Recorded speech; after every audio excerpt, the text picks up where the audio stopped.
Hi, I'm Joe and welcome to the channel. In this micro lesson, I wanted to talk about 10 guitar techniques that you must know. These are guitar techniques that are just kind of crucial to developing your own style, but also just great techniques that you should work on and explore independently. Let's go ahead and jump into the lesson. So the first two techniques that I want to start off with really to me are the most important techniques as far as coming up with your own voice on the instrument. I really feel like if you're going to spend any time on any of these 10 techniques, focus really on these two first if you haven't already done so, or just make sure when you're practicing to spend a lot of time here. Because again, this is going to really bring out your own voice on the instrument. So the first one is vibrato. And obviously that's a natural correlation to what I was saying about finding your own voice on the instrument, because if you think of a singer, when they sing a note and they hold it, you can hear the vibrato, the shake in their voice of that note. And the same thing obviously is what we can try to explore on the guitar and have our own way of expressing that note. I made a whole micro lesson on this vibrato subject, so I'll put a link to it in one of those flyout cards that you see above me. But just the basic general thing is this: know that there's different types of vibrato on the guitar, and there's different ways to play it. So it's about how wide are you playing the vibrato? Subtly or wide. So it's kind of like the pitch variation in there. And the way that you're playing that vibrato. If you notice here for this note, I'm kind of going up and down here. So this is more like a blues vibrato. But you have more like the violin or classical vibrato, where you're shaking your hand this way. And my hand is actually kind of free there. And you have a circular vibrato that you can do as well. So there's different types of vibrato and the ways that you apply it. But vibrato really to me would be the first technique to look at. The second technique is bending. Bending obviously again kind of is that vocal quality. And how fast do you bend to get into that note?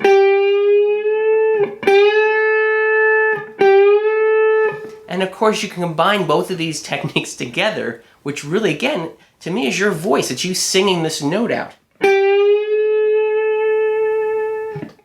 So vibrato and bending really are the two main techniques that I would say to start off with first if you haven't explored any guitar techniques and really spend the most time on it. And I can tell you that these techniques really are lifetime techniques, meaning that you're always going to be fine-tuning and refining these.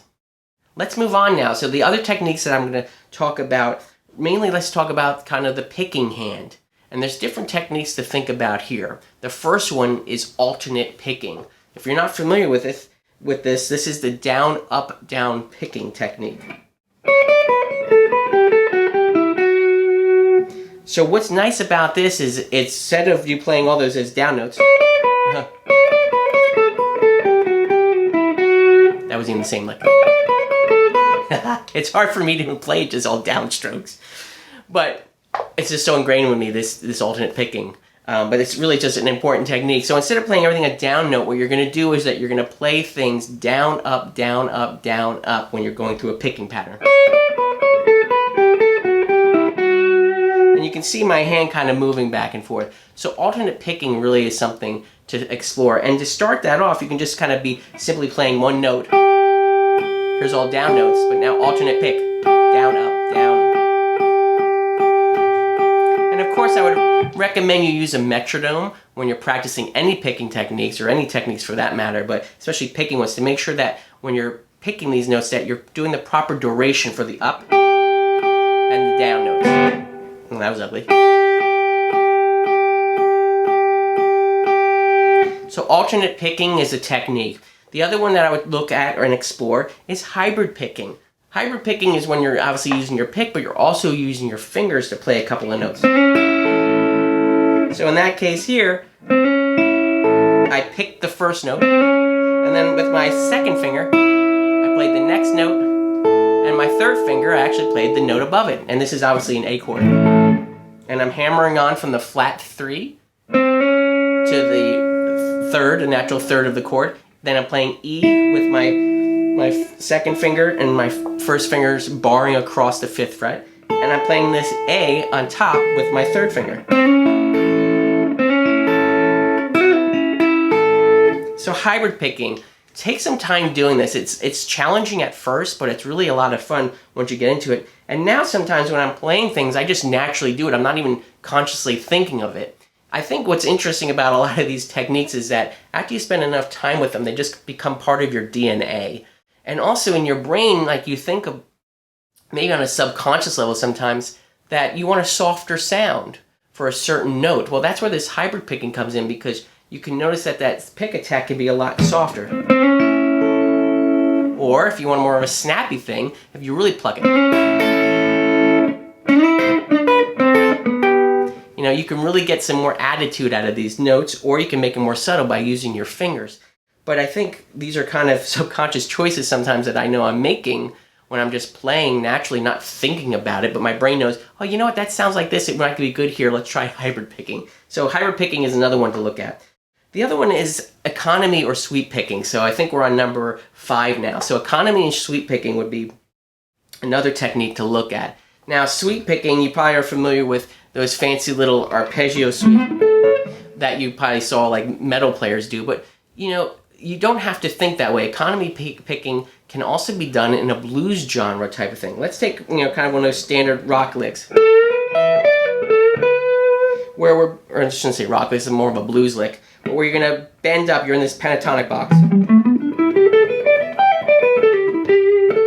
And I'm gonna bend up with my third finger, and I'm gonna take my pick now, and not alternate pick, I'm going straight down the strings for the next notes.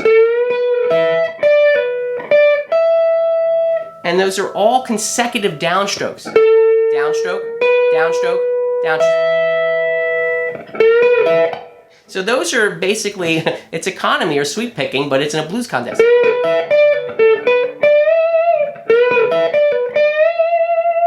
And even there, when I end off the lick, if I were to do some sort of unison bend, downstroke and downstroke again. That was ugly. So practice those, or maybe if you're coming up with your own little licks and speed lines, or any type of, I shouldn't say speed lines, really economy picking can be used in any type of tempo, but if you're coming up with something and you notice that it's a little tricky to pick, start thinking in different ways. Say, you know what, this is kind of hard to do as an alternate picking exercise. What if I tried it as a hybrid picking thing? Maybe it's easier for me to skip strings and pluck it with my finger if I'm executing some sort of lick. Or maybe my picking hand, it seems like, you know, it makes more sense if I actually am coming from a downstroke, if I'm going to the next string, to start with a downstroke. Well, now introduce then the economy picking into that lick as well. So these are all techniques that you can now that you're aware of them, you can start to incorporate in your own playing, especially to solve problems, basically. So let's move on. While we're thinking about the picking hand, number 6 to me would be palm muting. It's very important to get down. And the reason why I say that is not just for chords, but also for lines, or lead lines.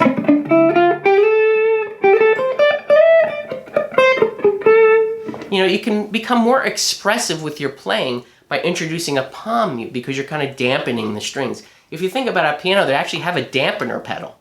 If you press on that pedal, it kind of basically palm mutes the strings. And it's just another way to add dynamics to your playing. And palm muting is very simple. Obviously, you're just going to take the fleshy part of your hand and put it on the strings, kind of near the bridge area.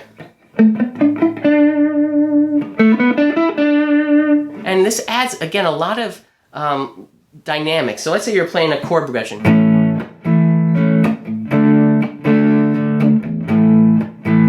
Well, palm muting is, I'm doing that, I'm doing really to mute or choke the strings. But let's say you wanted to build up a section of the song. You go to the 5 chord. So you see there, I was doing dynamics with the palm muting. I started totally muted. And I'm I'm gradually lifting my hand up, my palm up, to bring that energy level up.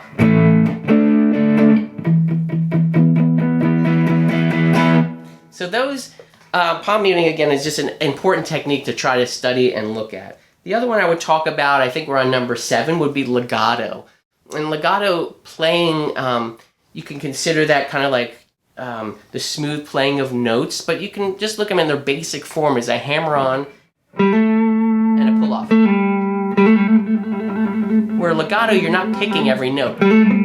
But this, of course, can be done on runs. And there, if you notice, I'm combining techniques. I'm doing a legato run, and when I get to the next string, instead of picking it, I'm actually hybrid picking with my second finger.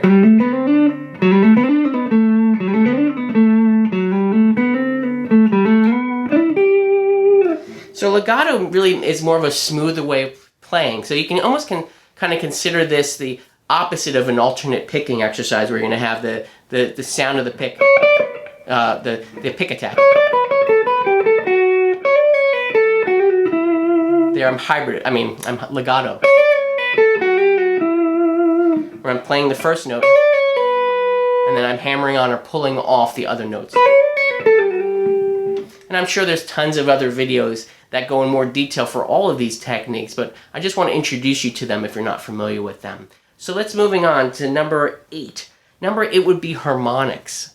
And harmonics you can have in the natural places of the guitar.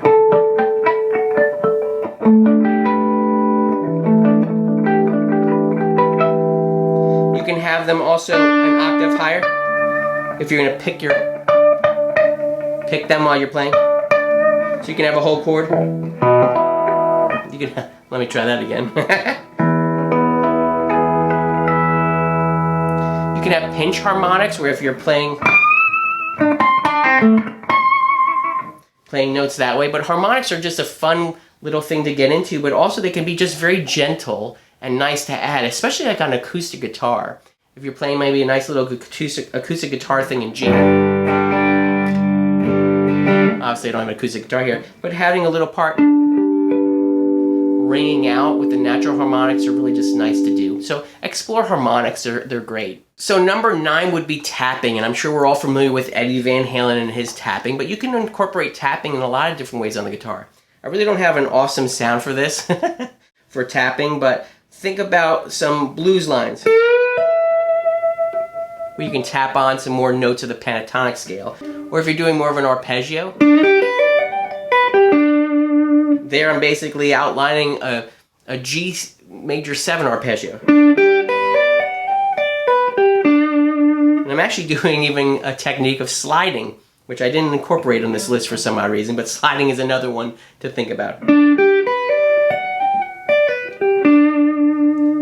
So real slow, that obviously I'm just playing the G arpeggio here. And then I'm hammering on, which is obviously another technique of ours, or tapping, which is technically hammer on, the F sharp up top here, and I'm sliding to the G, back down to the F sharp, and pulling off.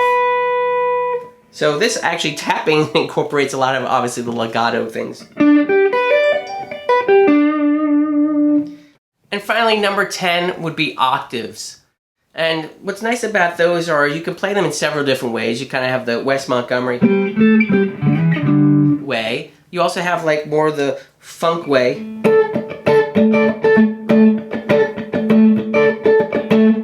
But understanding octaves and where they are on the guitar is very important, in my opinion, because it really, especially if you're not that familiar with the neck, it starts to open up the neck a little bit for you, because you can think of octave licks when you're playing like your own lick if you came up with a...